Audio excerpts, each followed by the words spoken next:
Doctor ইউনূসের পদত্যাগ ভাষণ লেখা শেষ, কিন্তু যে ৩ শর্তের সিদ্ধান্ত বদলেছেন ডক্টর মোহাম্মদ ইউনূস। পুরো বিশ্বের রাজনীতিতে নজর এখন ডক্টর মোহাম্মদ ইউনূসের উপরে। সামাজিক মাধ্যম, রাজনৈতিক বৈঠক, সকল জায়গায় আলোচনার অংশ ডক্টর মোহাম্মদ ইউনূস পদত্যাগ করবেন নাকি করবেন না।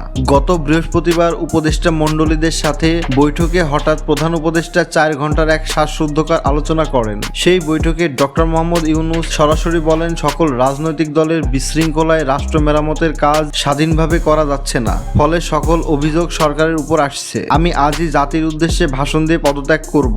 তখন ৩ সিনিয়র উপদেষ্টা প্রধান উপদেষ্টাকে কিছুদিন সময় নেবার কথা জানান। সেক্ষেত্রে প্রধান উপদেষ্টা ৩টি শর্ত দেন পদত্যাগ না করার জন্য। বৈঠক শেষে বিষয়টি জানাজানি হলে এনসিপির আহ্বায়ক নাহিদ ইসলাম যমুনায় দেখা করেন প্রধান উপদেষ্টার সাথে এবং সকল শর্তে পাশে থাকার কথা বলেন। প্রধান উপদেষ্টা ডক্টর মোহাম্মদ ইউনূস যে ৩ শর্তে রাজি হয়েছে পদত্যাগ না করতে।